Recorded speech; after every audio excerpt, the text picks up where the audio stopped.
Hello, everybody. Welcome back to our cozy boatside or cozy marine chat. Another one of our chats here. In line with our previous ideas, we've gone out seeking lighthouses for everybody in the background.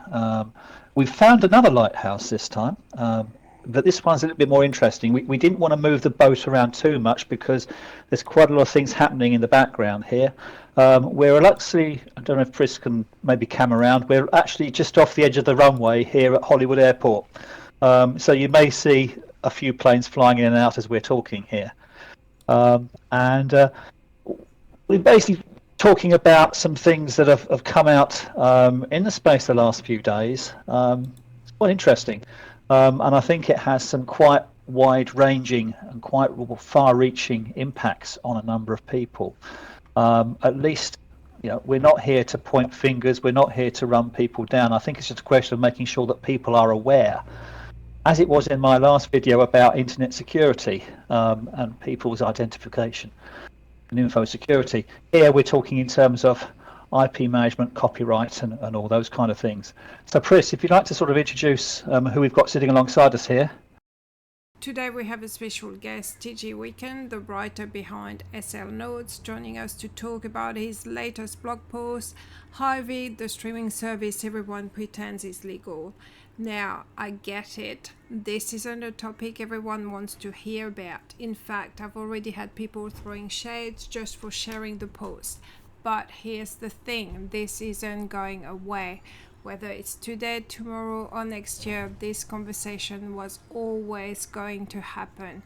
You can ignore it if you believe paying for content is optional, but let's at least be civil. Discuss, debate, but keep it polite. Before we continue, I'd like TJ to confirm that this is not a personal vendetta, nor is it related to the recent price hike. Sure. So I have absolutely no vendetta against HiVid or the owner. Prior to me starting my investigation, I had no clue who the owner was. I did not own a HiVid TV. I'd heard about it.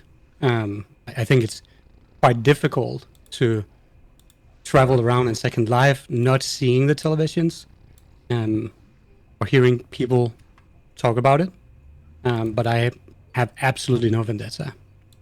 And I began the initial preparations for my investigation on the 26th of January 2025. If, as far as I can remember, and the dates may be a little bit off because I'm in Europe, so my time zone changes a few hours before the US. But on the 2nd of February, HiVid announced the membership subscriptions. So sort of in the middle of my investigation. What brought you to actually investigate them? Like, what was the reason? So the reason initially, in my last article, or previous article with covering Linden Lab's newly refreshed approach to content monitoring, I had a reader leave a comment mentioning that, or really questioning why Linden Lab is not doing anything about HiVid. At the same time, I also had another person with a completely different story reach out to me on Blue Sky, and in where HiVid was a small portion of that, but combined, it led me to just initially just look into what exactly is it, and is there really a problem here, and then from there on out, it just well, it was a wild ride. Yeah, that's how it got started. Okay. So, DJ, what have you found? Basically, So if you summarise some of the things that you've, right, because I've read the article too, but if you'd like to try and summarise it for the people that may not have come across it yet. right. So some details I cannot share, and I would just want to preface with the fact that I have reached out to authorities as well, to the Movie Picture Association, and to a wide range of rights holders as well. There are details that, if I were to release them now, it could be misused, which we do not want any more of. I think there's been plenty of that. At a high level, as I went through my investigation, I discovered that through a quite lengthy and difficult process initially, I started counting, how many movies are we talking about here? Is it 1,000? Is it 2,000? And as I started counting those, it took a long time. However, I did, through a little bit of network analysis and some automation, find a way to efficiently count or get a detailed list of all of the movies listed for sale. In total, I identified close to 10,000. It's anywhere, I would say now, it's a couple of weeks ago since I finalized my list, so it's anywhere now, I would say, between 9,500 and 10,000 movies. I do have to note that, and I did not have access to those, and I had no intention of looking into those, but they also do have adult movies. I've since found out. I did not take any of those into consideration, so the total number could be larger than that. But in terms of what I have been able to confirm, close to 10,000. My next process in that, I wanted to understand what movies are talking about here, which year were they released, who are the different producers or production companies for these movies, and who are the official distributors for each and every movie. This was another case where I decided to use an automated approach, and a very accurate approach, to help me, because otherwise I would spend the next 6 months doing this. 10,000 movies is an enormous amount of movies. It's a very, very large amount. I started documenting the sales methods used. How do you purchase a movie? How do you get started, right? Where do you start? How do I get started? I started from that perspective. I purchased a HiVid television set, loaded my HiVid account with Linden dollars, and started to see, really, how does it work? How do I buy a movie? How do I play that movie? And how does it really just work? Just gaining a basic understanding, documenting my process, how it works along the way. Following that, I went on to sort of formalize my list, define some categories, create some statistical data. How many movies were present from any given major production company. So, for example, one production company that we all know had more than 700 movies on that list. As part of that, I started to just prepare, which are the most important ones if I need to reach out to anyone about this. And I think at this point was the same time when I really started considering, do I have to do something? If I reach out to Linden Lab, and I do not get any response, or they're not taking any action, what is my moral obligation here? And it was not an easy decision, really, to decide, how do I plan on contacting all of these companies. First of all, to one try to confirm, do they know who and what HiVid is? Have they heard of it? But also to really understand, do they know? Have they heard about it? This. Yeah, but I will say that isn't it the biggest Go ahead. issue in Second Life, though, that people don't understand what is going on, and that's why there's all these comments? Because It is, at and the I end of the think day, that's pirating movies, a lot of people do it. But the issue as well here is not just pirating the movie, is actually profiting from it. And I think right. people don't see that the bigger picture. I think they just think that you are ruining their lives, basically. That was some of the comments. And if you look at HiVid, they've got thousands of reviews. I don't think they've got a single bad review on their listing. People are buying this right, movie. and that's what I'm Yeah. that's what I mean as well. In that, from my perspective, there's a person sitting at the end of that line, cashing in on all of this. Right, anytime anyone goes to purchase a HiVid movie, there's one person profiting off it. And Yeah. while I appreciate that it's really nice to have movies, and I can fully understand how nice it is to be, in your home within Second Life and enjoy watching a movie with a friend or a loved one. I have no qualms with that. I fully understand why that's a nice thing to have. So The issue here is... could we Go go ahead. though and explain for the people that may not understand, why can't we watch a movie? Maybe explain the technicalities of it all, because Right.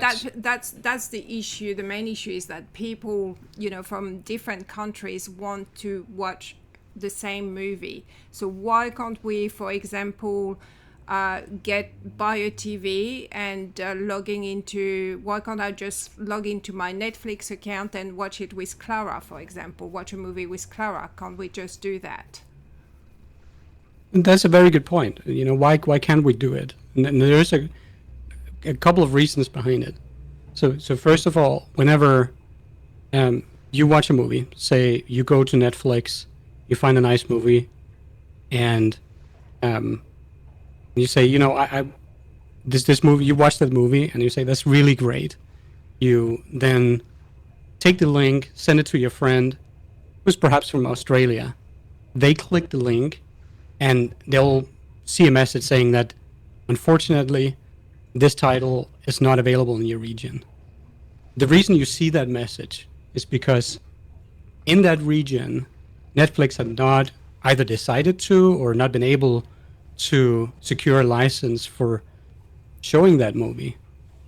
The licensing portion of the movie industry is extremely complicated. This is why, for example, where I live, there are certain Disney titles that I cannot watch on Disney Plus, because Disney many years ago licensed a bunch of movies out to local broadcasters and local television channels, where they basically get exclusive rights to broadcast that movie. Now Disney is working very hard on trying to get a lot of these licenses back as they expire. But I feel like it shows a very good example of, there are a lot of deals going on in terms of licensing across the globe. There's a lot of countries.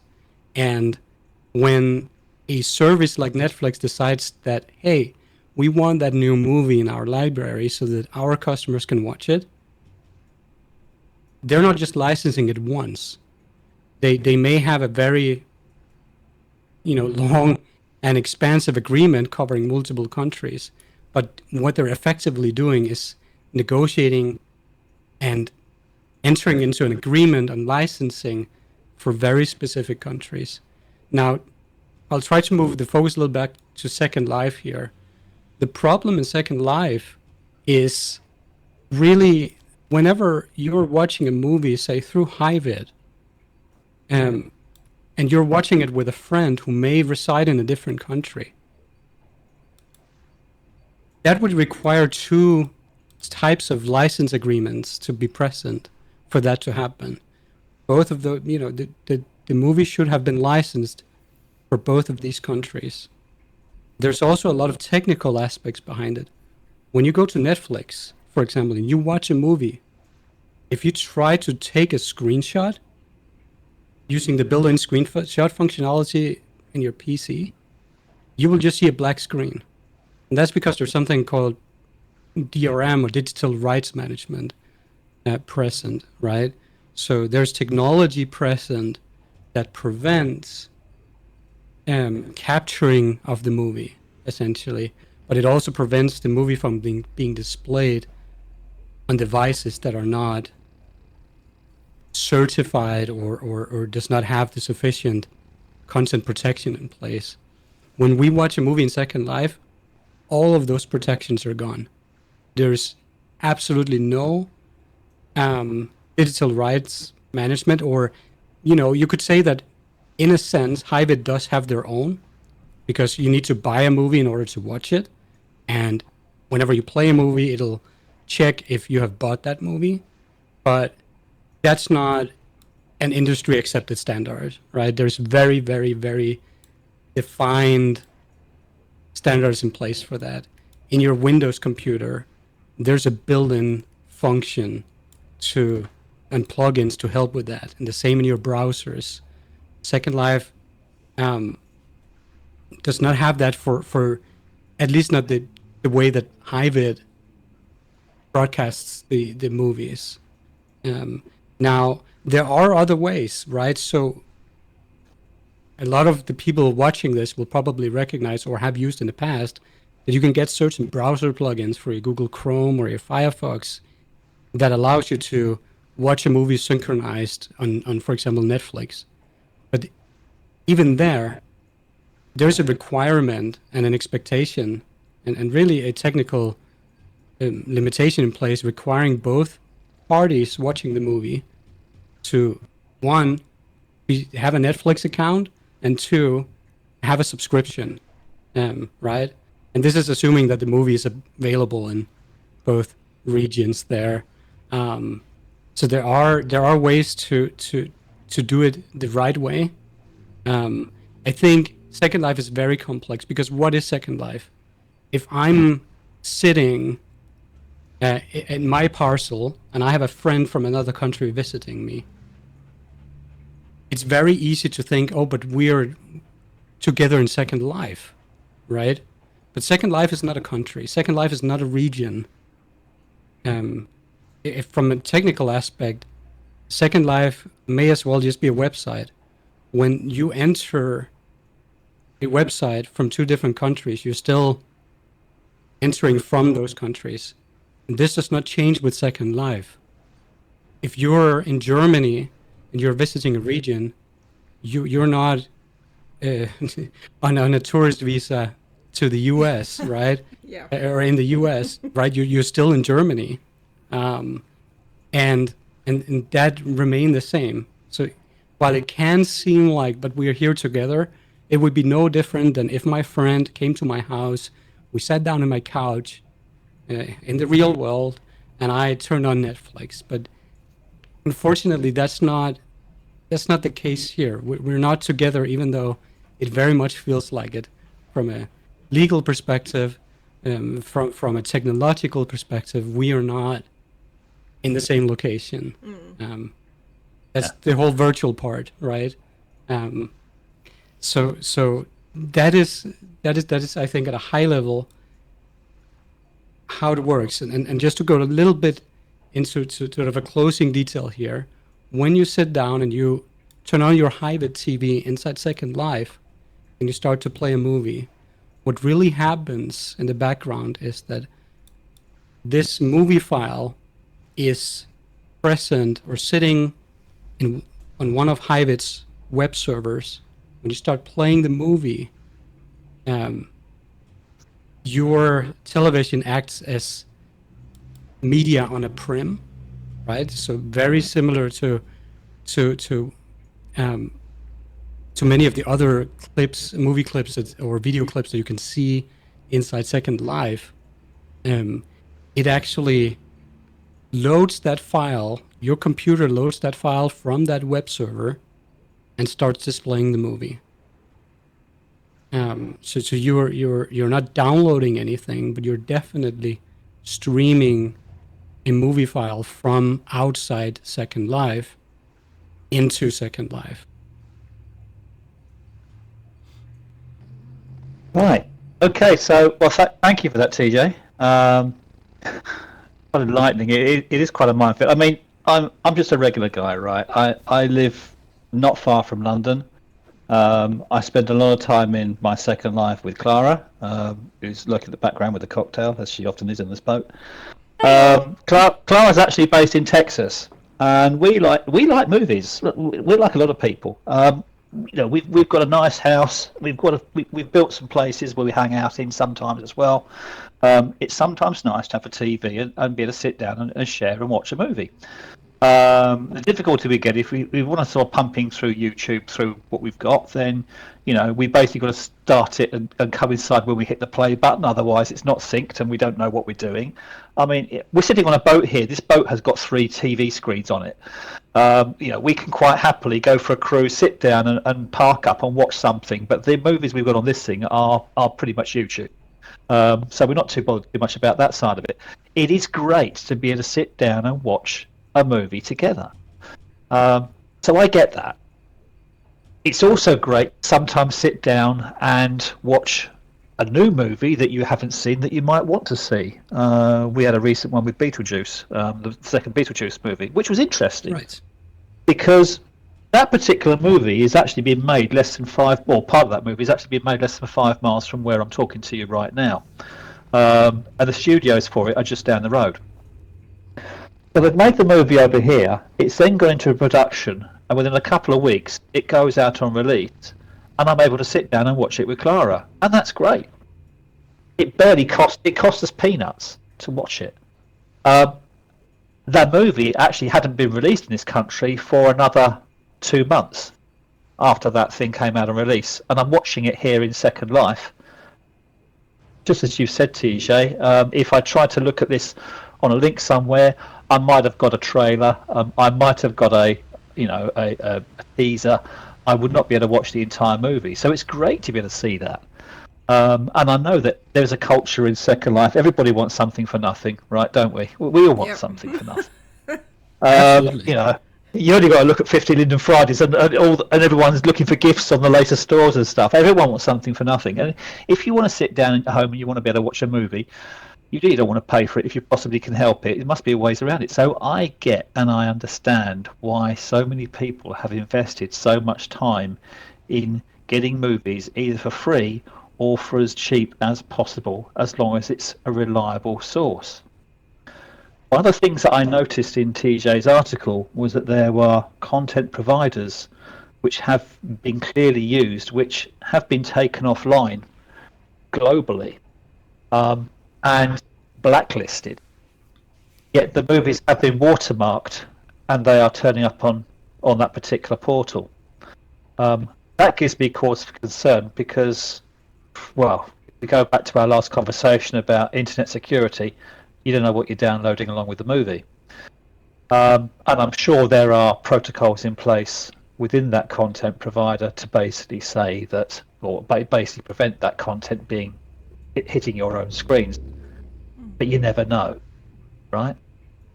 Right. There's always a possibility whenever you go and obtain something, in a shady manner, right?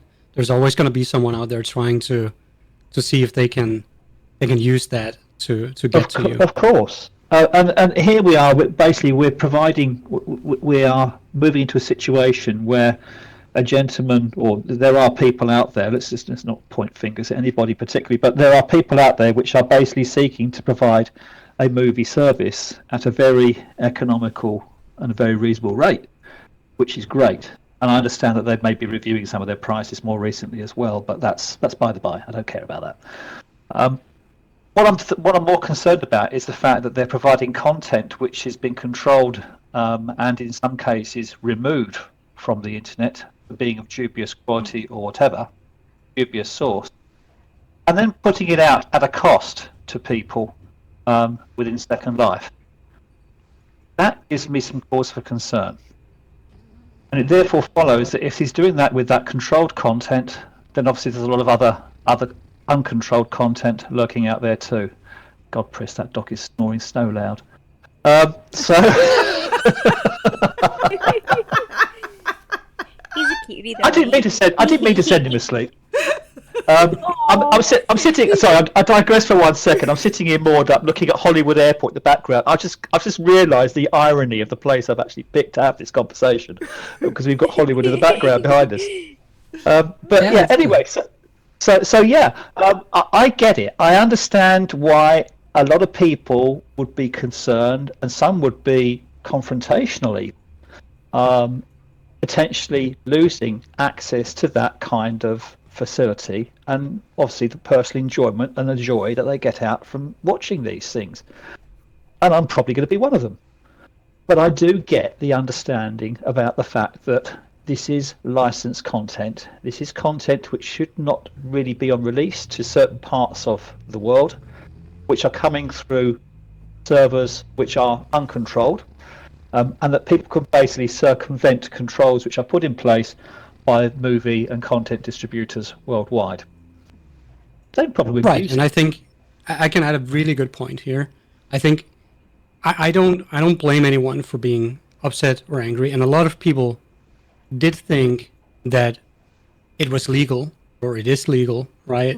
If you ask them, they will tell you that they're paying a license fee, that they have distribution agreements in place, etc. Everything is above the board. But it's very difficult to do for $2 a movie. First of all, especially when you can watch it as many times as you want and with as many friends as you want. And if you go buy one of the Miapons, for example, then you can even watch it and then sell it afterward, right? There are many different aspects here, but I think a very good point of why people may have thought, and still a lot of people think, that is completely legit, is because historically speaking, and I'm sure this doesn't come as a surprise to anyone, there has been a lack of moderation within Second Life. This has normalized unauthorized content, not just movies, remind you, right? We've got that issue with the big brands as well, and I read a comment a few months ago. No, actually, it was on your regarding the copybotting. Someone said, well, if Chanel and Gucci are not on Second Life, it is okay to copy their logo, to use their logo. That was the literal comment. So people think it is cannot okay. be true. Well, this is the wider application, Chris, and we had a conversation about that. You and I did last week as well, didn't we? Yeah. You know, we're talking in terms. There's even a clause in community standards about this. Let's just get down to it. You know, these are trademarked organisations. These are designer logos. Everybody wants to go around with your Gucci handbag or your Hugo Boss T-shirt or whatever. I'm just picking two things, for example. And it's great to be able to have these things out there, but at the end of the day, these are registered trademarks, and there are copyrights, and there are all sorts of agreements which apply to those. Same thing applies to movies. And you know, you've got two ways to go with this. So if you look at the community standards, it's quite explicit.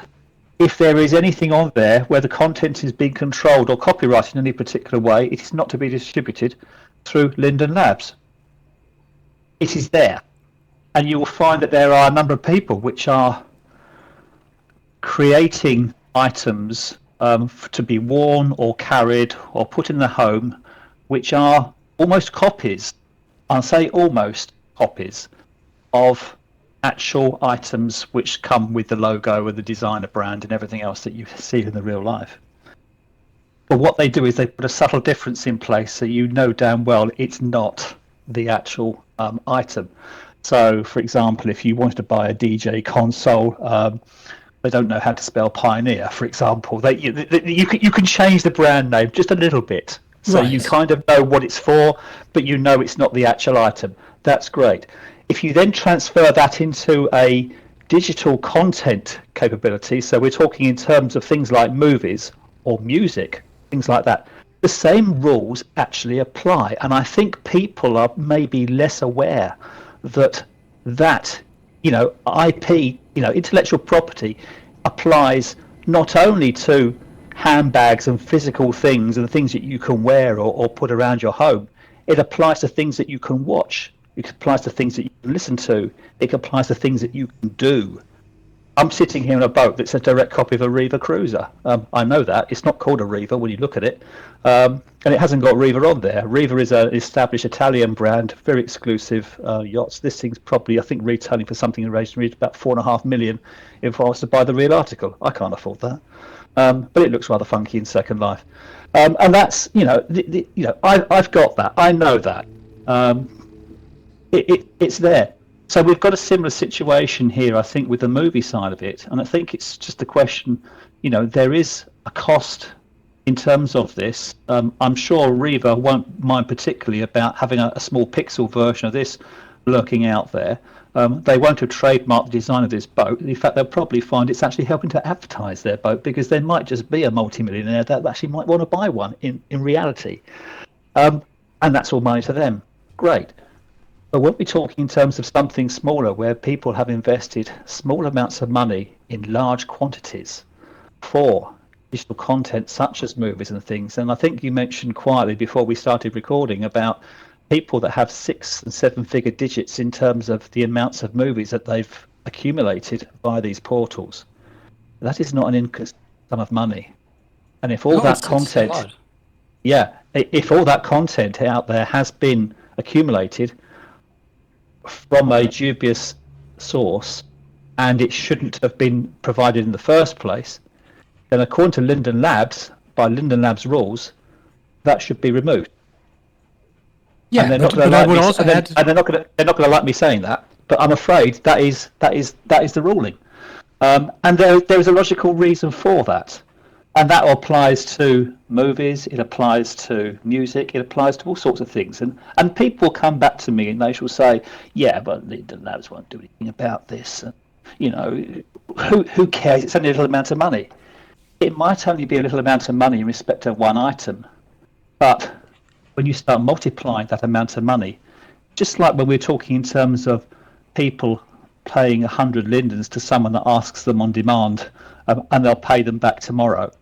When you start applying those in larger quantities, you start talking in terms of very large sums of money. Definitely. And I think, there's also another side of this. One thing is the fear of losing your investment, right? That's always going to be present when you've invested into anything, right? But I know that a lot of people in the community are afraid that because I talk about this and I bring this to attention and I reach out to the content owners, there is a likelihood that there's going to be some kind of action, right? They could lose access to their libraries. I understand that would really, really, really be bad, right? However, there's also another aspect, which I also point out in my article, is that when you purchase a movie at HiVid, there's no agreement between you and HiVid. There's no policies in place outside of a no refund policy. There's no user agreements or terms of use, terms of service, anything along those lines. There's nothing. He could shut down any time as well. Exactly, and that's my point. Tomorrow night, the owner of HiVid could shut down the servers, and the same thing would happen, effectively the same thing would occur. Overnight, your movies would stop functioning, right? And you would have zero recourse in terms of that. For I would say really, when you look at it, what you really purchased is a DVD box, right, with some art on it, and even that art is infringing on IP. So there are several aspects here. It's not just someone finds out, it gets taken down. There is going to come a point, regardless of how it would really work, that at some point, HiVid is going to disappear. Before HiVid, there were other services. I do understand, and I suppose this is why HiVid has become so popular, is that they've made it really convenient, right?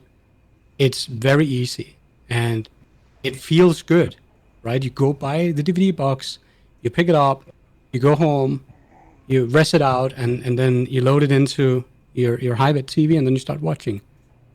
It's a very fluent experience. It feels very legitimate. From just, if you look from a Second Life perspective of buying something, I have my TV, I put in the DVD, I start watching it. The flow feels very legitimate here. So that's just one very important aspect as well, I think, in that it feels good, right? And I think HiVid has been around for around 3 years now, and one of the ways that I look at it is that when it stays up for years, it feels legitimate, right? It feels like it's allowed, and you could apply that to many different cases of content protection. Really, I think, right? It's the same with the handbags. It's the same with the boats here, right? They've been around for a long time. You've seen people in them for years. Of course, when you purchase one, you're going to think, as the customer at least, that it wouldn't be here if it was not allowed. I wouldn't be able to buy it if it was not okay to do so. And that's maybe an aspect that we're not thinking a whole lot about, and it sort of goes back to inaction in terms of content moderation as well. Again, I think it's going to be difficult to talk about any of this without always having that in the back of our minds, because if content moderation had been consistently enforced, we would not be in the situation that we're in now.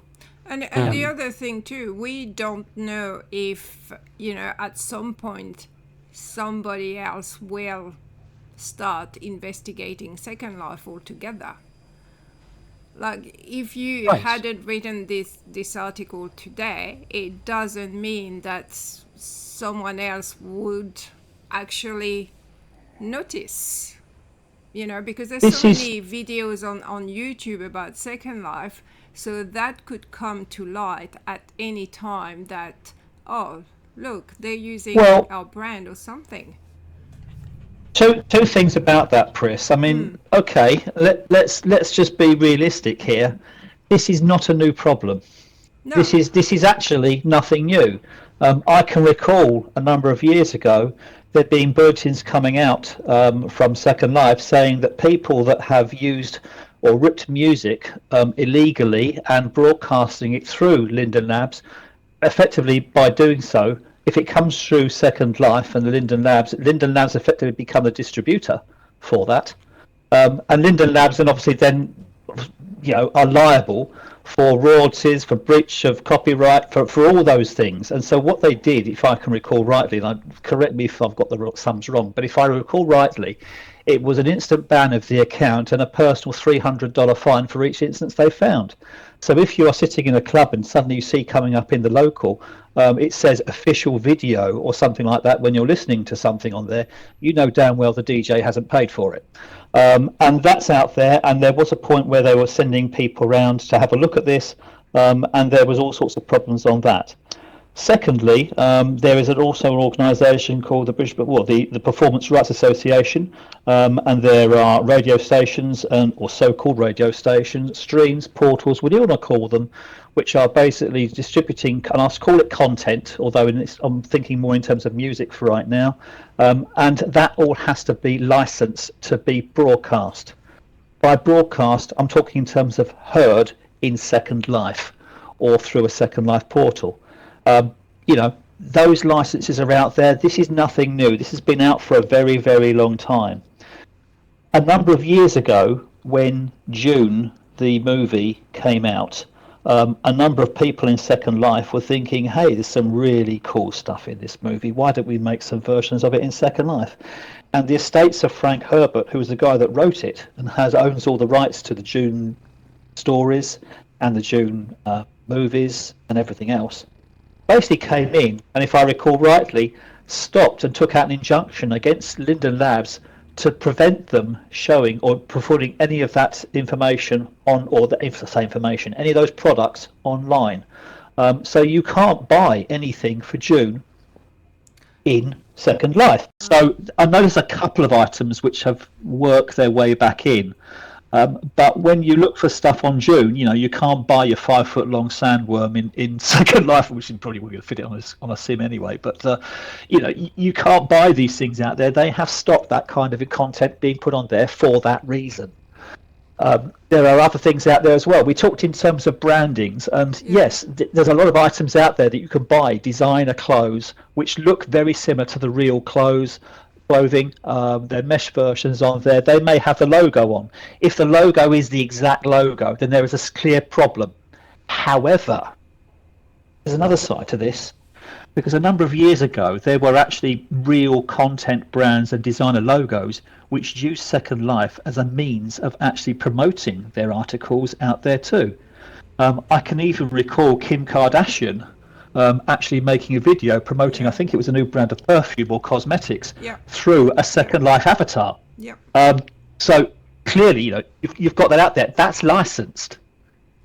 But I bet there's a whole bunch of people out there which are also using that content and those designs for themselves without them being authorized by the actual organization. We don't know. But the problem is that, you know, if you're having this content that's coming out there with the logo on there, has it been sanctioned by the actual designer house or the brand? You don't know. If it hasn't been sanctioned or authorized rather, then the chances are at some point it's going to disappear. And that's why you get a lot of these brands out there with name changes. Yeah, if I buy a car, I can. You know, there's a whole load of designer, you know, premium level executive car brands out there: Mercedes, Porsche. Let's look from America's standpoint. You know, there's a lot of the things like Lincoln Continentals and all those cars and brands out there. If you want to buy those in Second Life, they're generally not called by that name. They're called by another name altogether. They've got a different brand logo on a different badge on there, but the design is the same. And that's the reason why. So if we then bring that back home to what TJ has been talking about today, here we're talking in terms of, again, direct copyright, breach of copyright, and distribution of items which are not authorized. And there is, and has been for many years, a clause in Second Life to say that will be removed. So whilst I appreciate people are going to get a little bit emotional about the prospect of potentially losing their content, I think TJ is actually to be admired for the drawing attention to say, hey guys, you know, there's a lot of people investing a lot of money in these things, and actually at some point this is all going to pop and you guys are going to lose your money with no comeback whatsoever. Just be aware of it. And I think, you know, he's to be credited for that. And I think at the end of the day, I also think of it as I'm trying to protect Second Life. I've been in Second Life for many years, like a lot of people, and I'm just a resident like anyone else. I enjoy the exact same things everyone else does, right? I enjoy my weekend sales. I love those, and you know, I have more houses in my inventory than I could ever possibly fit in a sim, and all of these things. I just want to say that we need to get better. We need to improve the platform. I think at this point it's very clear that Linden Lab is not going to do it on their own accord. I think what I'm trying to do is I'm trying to hold them accountable for the direction that they have advertised they want to move within, and I think that's a very good direction. there are going to be some pains because a lot of things have been allowed to take place and to be sort of not actioned upon within Second Life for a long time. So there are problems in many areas. We've talked about a lot of them here. It's not just movies. It's not just designer brands. It's everything from cars, perhaps even some architectural designs. You know, you have boats. There's in any aspect, we need to start improving. And in doing so, I believe, increase the probability that something disastrous is not going to suddenly occur, and where we all lose the platform that we love and love to spend time within. Yeah, people got to stop thinking that nobody knows about Second Life and what's going on, because it's like a bomb ticking, really. I have an investment in a club in Second Life, and a radio station affiliated to it, and I hasten to add, it is a licensed radio station, and it operates extensively outside of Second Life on that basis. And I sit and I look at bulletins that come round from various clubs and portals and places in Second Life, and so many are borrowing the names of established brands and places that exist in reality. They name themselves after radio stations, they name themselves after existing clubs, and again, these are all established brands and established places. At some point, the bubble is going to burst. I'm sorry, guys. Amnesia, the club in Ibiza. You know, there are techno places lurking out there by the same name as techno things working in the UK. There are clubs out there which have become global brands and globally renowned, and people are using the same names, the ministries, the print works of this world. There are any number of them out there. What I would like to say is, why don't people think in terms of avoiding copying the existing? Because actually, it's not cool. Why don't you think in terms of finding something new? Define your own brand. By all means, take on some of the principles, some of the ideologies of these things that are out in the real world. Bring them into the virtual world. Make them grow. Make them your own. I think it's an opportunity. I see this as an opportunity rather than as a way of destroying. I think this is a constructive conversation rather than a destructive one. I think it's a great way of the content providers of things to be thinking in terms of, okay, there's clearly a market for this stuff out there. Find a way that is legal, and find a way that people can, access this content and access it properly and without any elements of risk. And clearly, people will be investing in that moving forward.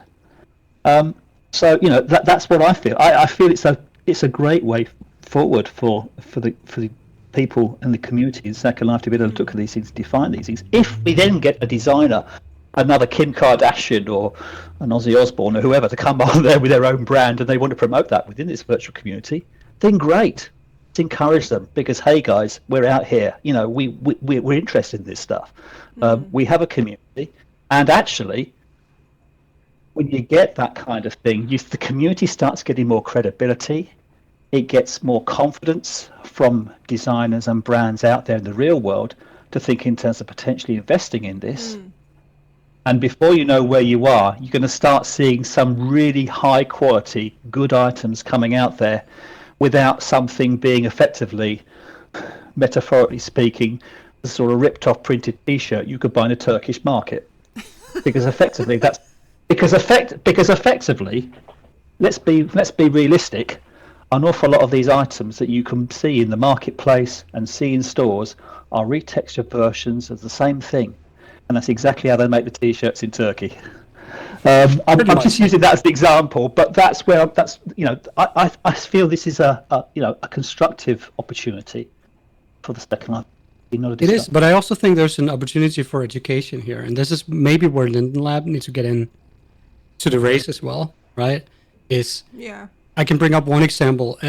after I published my article, I had a lot of people reach out to me, a lot of negativity, but also some people just seeking advice. One creator reached out to me today, seeking advice because they were, and they shall remain unnamed, but they reached out essentially telling me that that they had not considered that the product that they're working on was in fact potentially there were potentially be some problems in terms of the licensing and the and it made me think, you know, whenever you sign up, you do have to. There are disclaimers. There are policies by Linden Lab that explicitly tell you what you can and cannot do.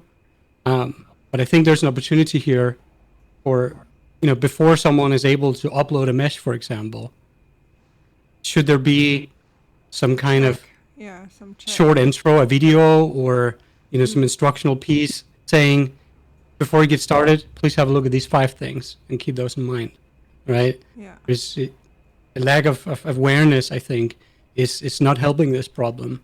When you can essentially create and sell a product, not knowing that what you're doing is wrong, and still end up actually being able to sell it, right? I understand that it still needs to be easy, right? That's one of the great things about Second Life, is that we can all just create, right? It has become more difficult over the years. It was a lot easier in the prim days, but everyone can create if they want to, right? Blender's free. You can download it, start modeling, upload your mesh, start selling it. But just I think there's a small area of improvement there where we can educate, or rather Linden Lab can educate the creators as well. And just some very basic guidelines. They're not going to go, and I know that Linden Lab does not want to hear this. No one is going to go and read all of those policies. It's you don't do it when you download an app. You just scroll down, click agree. A lot of people are going to be doing the same. It is not an excuse, but it does create or contribute to the issue in that I feel, at least, that there is room for education here. That's just a minor point there, that it's something that I witnessed myself today. Okay. I'm inclined to agree with you. It's always very easy when you've got pages and pages of a licensing agreement, and you just got to click the box at the bottom that says I accept it. No one ever reads it. Let's be honest. And there's usually something buried in the small print somewhere that says that they're going to basically, you know, amputate your arm and a leg or something if you do something that contravenes the agreement. And there's nothing you could do about it because it's hidden in the small print, and you've already said that you accepted it. I'm joking, but you know where I'm coming from on this. There's all sorts of clauses like that out there that people need to be aware of. Yeah, another thing that people don't know, because I was talking about it yesterday, is, for example, at a gym, the music that you hear playing at a gym, they have to pay for a license to play that. Of course they do. Of course they do. It's a broadcasting. It's a broadcasting license. Music, for free. They have to pay a license. So people, playing music here. So imagine the worst case scenario where you've got a club or a gym or something like that in Second Life, which is playing music, and the music they've got is actually ripped off YouTube because it says it's got official video in the title when you look at it on the whole thing on there. So they haven't paid for the music, they haven't paid for the broadcasting license, and they're broadcasting it in Second Life, and you think you're getting something for nothing. Yeah. It ain't gonna last. So that's the whole thing. I think, Tjay, I think this has been a great conversation, and thank you for bringing it to everyone's attention. I definitely think it gives everyone food for thought. I think we can talk about this an awful lot more, and maybe there could be a subject for another discussion in the future about it. I think maybe as a follow through from some of the feedback that Pris and Tjay are having as well. If we get comments, if people want to talk about it more, that's fine. Just say it in the comments or reach out, and we can talk about it more. If you have questions, we can answer them. I think overall, let's just remember the old adage: you never get something for nothing. And if it seems too good to be true, It probably And there is. are so many people out there that are kind of expecting that more and more now. Yeah. It's you never get something for nothing, guys. Yeah. And we There is don't no want such thing as a free second life lunch. to shut There is down no such either. there is no such thing as a free lunch. Therefore, if you think you're getting something for nothing, be careful. Yeah. Yeah. Okay. Thank you, Chris. Thank you, TJ. Clara, I hope you haven't drunk all that cocktail, otherwise you'll be falling off the back of the boat soon. And we look forward to seeing you all next time.